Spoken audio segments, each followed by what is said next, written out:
ये मुल्क बड़ी तेजी से नीचे जा रहा है। गद्दारों के साथ आपने ये साजिश की। जो कीमतें इन्होंने बढ़ाई हैं 2.5 महीनों में, हमारे 3.5 साल में इतनी कीमतें नहीं बढ़ी। हम बड़ी मुश्किलों से निकल रहे थे इसमें से और निकलते गए। जब मुल्क बिल्कुल ठीक चल रहा था, हमने 55 लाख नौकरियां दी थी। IMF भी कह रहा था कि सस्टेनेबल ग्रोथ पे निकला हुआ था। मैंने और फिर शौकत तरीन को भी मैंने कहा कि न्यूट्रल्स को बताओ कि बड़ा अच्छा आप न्यूट्रल बनना चाहते हैं, लेकिन ये याद रखें कि मुल्क बहुत बड़ी कीमत अदा करेगा। कोई मुफ्त में आपकी मदद नहीं करता, वो कोई ना कुछ आपसे मांग रहे हैं। उनको भी खुश करने के लिए इन्होंने हमारी नेशनल सिक्योरिटी को कॉम्प्रोमाइज करना है। जरदारी खानदान और शरीफ खानदान को जो बाहर अरबों डॉलर पड़ा है, आप आधा ही वापस ले आए ना, तो वो ये बुरहान से निकल सकता है। अब ये कहना कि ये सस्टेनेबल ग्रोथ थी, इससे बड़ा झूठ पाकिस्तान की तारीख में कोई हो ही नहीं सकता।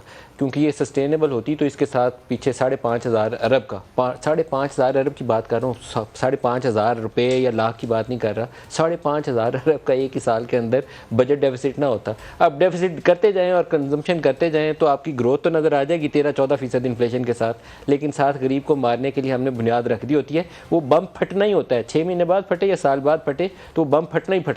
अब आप उसको डिमांड मैनेजमेंट 4 साल बाद दोबारा शुरू करनी है आपने।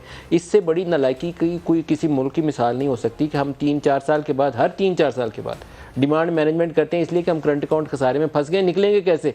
वो कहते हैं डिमांड मैनेजमेंट करो, इकॉनमी को बिठाओ, इंपोर्ट्स अपनी रोको, ग्रोथ को कम करो, कंजम्पशन कम करो, क्योंकि आपके पास डॉलर नहीं है ना। डॉलर आप छाप सकते हैं, दुनिया के आगे हाथ फैलाते हैं, कभी सऊदी अरब के पास, कभी चीन के पास, कभी और किसी के पास। तो इस सूरत हाल से निकलने का कोई आसान रास्ता भी हमारे पास है नहीं है, सिवाय इसके कि जो आता है वो अपनी दुकान चमकाने की खातिर अपनी पसंद के वो बयान जो लोगों में बेचे जा सकें वो बेच के चला जाता है। असल इशू आज भी वहीं पे खड़ा है जितना चंद साल पहले खड़ा था। 3,800 अरब रुपये पे नून लीग ने हुकूमत छोड़ी थी, टैक्स रेवेन्यू इकट्ठा किया था उन्होंने, और उस वक्त डॉलर का रेट था 104 रुपये और या 113 रुपये या 17 रुपये आखिर में, आखिरी साल के अंदर। अब 210 रुपये पे 6,000 आपने किया, तो आपने कौन सा तीर मारा है? 75 अरब डॉलर की इंपोर्ट्स और रुपये का रेट जो पहले 104 था अब 210 पे। कौन सा तीर है ये? इस मुल्क के साथ हमने ज्यादती किया कि भला किया? एक आम आदमी की कुव्वत खरीद जिसको पहले डॉलर 104 रुपये का कॉस्ट करता था, उसकी तनख्वाह में क्या हमने 2 गुना इजाफा किया 4 साल? नहीं किया। जवाब ना में है। उसकी आमदन टेक होम इनकम बढ़ी है, उसकी पर कैपिटा इनकम बढ़ी है? नहीं बढ़ी है।